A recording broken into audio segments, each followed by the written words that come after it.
2014 साली भारतात फक्त 26 रामसर स्थळं होती. आज तो आकडा 101 वर पोहोचलाय आणि हे 101 व नाव आहे ग्लाव लेक. अरुणाचल प्रदेशच्या जंगलात लपलेलं एक तळं. या राज्याचं हे पहिलंच रामसर स्थळ आहे. आता प्रश्न असा, या एका छोट्या तळ्यात असं काय आहे की त्याला थेट जागतिक दर्जा मिळाला? चला बघूया.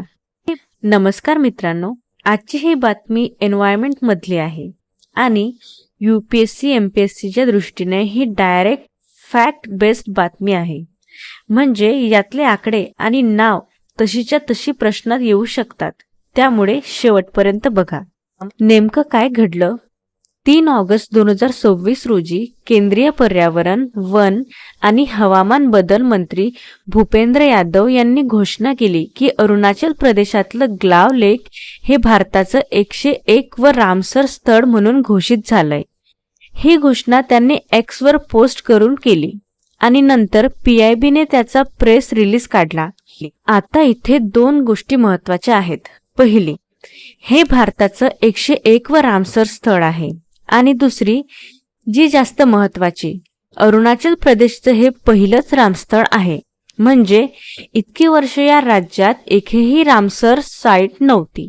आता तुम्हाला प्रश्न पडला असेल, हे तळं आहे तरी कुठे? द ट्रिब्यूननुसार ग्लाव लेक हे अरुणाचल प्रदेशच्या लोहित जिल्ह्यात वाक्रो या गावाच्या उत्तरेला आहे आणि ते कामलांग टायगर रिझर्व आणि वाईल्ड लाईफ सँक्च्युरीच्या आत येतं. हे पूर्व हिमालयातलं एकदम स्वच्छ गोड्या पाण्याचं तळं आहे, म्हणजे फ्रेश वॉटर लेक. आता पूर्व हिमालय हा शब्द नीट लक्षात ठेवा, कारण पूर्व हिमालय हा जगातल्या मोजक्या बायोडायव्हर्सिटी हॉटस्पॉट पैकी एक आहे. बायोडायव्हर्सिटी हॉटस्पॉट म्हणजे असा भाग जिथे प्राणी, पक्षी, झाडांच्या प्रचंड जाती आहेत, पण त्याचबरोबर तो भाग धोक्यातलाही आहे. आणि या तळ्याला पाणी कुठून मिळतं? डोंगरावरून वाहतं येणाऱ्या बारमाही प्रवाहामधून. म्हणजे उन्हाळ्यातही हे प्रवाह सुकत नाहीत, म्हणूनच हे तळं वर्षभर टिकून राहतं.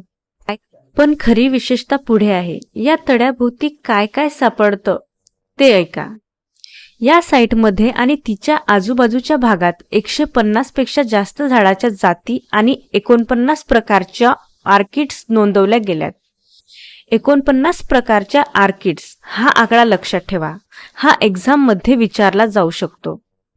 ही साईट आणि आजूबाजूचं कामलांग टायगर रिझर्व मिळून इथे 4 प्रकारच्या मोठ्या मांजरी म्हणजे बिग कॅट्स आढळतात.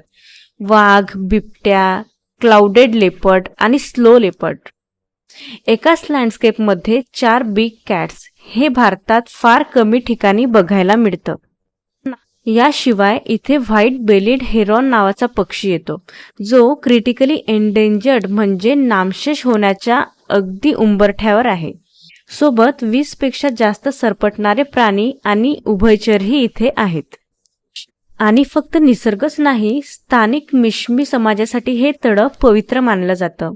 त्यांच्या मान्यतेनुसार या तळ्यात देवतांच्या रूपात काही मुलं मुली राहतात, ज्या तळ्याचं आणि आजूबाजूच्या लोकांचं रक्षण करतात. म्हणजे इथे इकोलॉजी आणि कल्चर दोन्ही एकत्र जोडलेले आहेत आणि रामसरच्या नियमांमध्ये हा मुद्दा नेहमी महत्त्वाचा मानला जातो. रामसर स्थळ म्हणजे नक्की काय?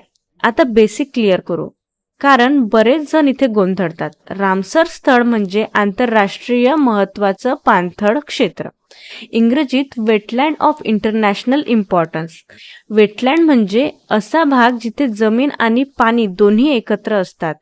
तळी, दलदल, खाड्या, तलाव. हा करार 1971 साली इराणमधल्या रामसर या शहरात झाला, म्हणून त्याचं नाव रामसर कन्व्हेन्शन पडलं. सुरुवातीला फक्त 18 देश होते आणि 172 देश यात आहेत.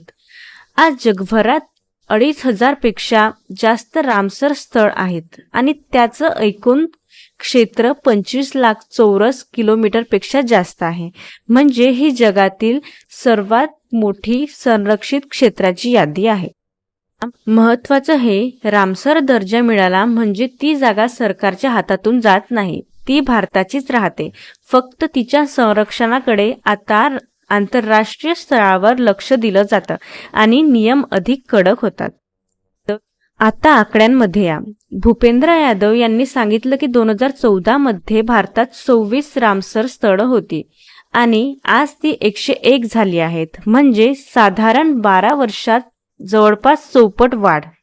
हा आकडा एक्झामसाठी सोन्यासारखा आहे. 26 ते 101 आणि हे 101 व म्हणजे ग्लाव लेक एवढं लक्षात ठेवलं तरी पुरेसा आहे. याचा फायदा काय होणार? मंत्र्यांच्या म्हणण्यानुसार हा निर्णय जैवविविधतेच्या संरक्षणासाठी, पाणी आणि हवामान सुरक्षेसाठी आणि स्थानिक लोकांच्या शाश्वत उपजीविकेसाठी महत्त्वाचं पाऊल आहे. सोप्या भाषेत सांगायचं तर 3 गोष्टी होतील. 1. या तळ्यावर आणि तिथल्या इकोसिस्टीमवर आता आंतरराष्ट्रीय नजर राहील. 2. इथले प्रवाह खालच्या भागाला पाणी पुरवतात, त्या वॉटर सिक्युरिटीला संरक्षण मिळेल. आणि 3. जबाबदार पर्यटन वाढलं तर स्थानिक मिश्मी समाजाला रोजगाराची संधीही मिळू शकते. तर मित्रांनो, थोडक्यात लक्षात ठेवा, ग्लाव लेक, लोहित जिल्हा, अरुणाचल प्रदेश, कामलांग टायगर रिझर्व, भारताचं 101 व रामसर स्थळ, राज्याचं पहिलं. आणि आकडे: 150 झाडांच्या जाती, 49 ऑर्किड्स, 2014 मध्ये 26 आणि आज 101. व्हिडिओ आवडला असेल तर नक्की लाईक करा आणि रोज असे करंट अफेअर सोप्या मराठीत हवे असतील तर चॅनल सबस्क्राईब करून बेल आयकॉन दाबा. आणि मला कमेंटमध्ये सांगा, महाराष्ट्रात किती रामसर स्थळं आहेत माहिती आहे का? बघूया कोणाला बरोबर उत्तर देता येतं तर. भेटूया पुढच्या व्हिडिओमध्ये. धन्यवाद.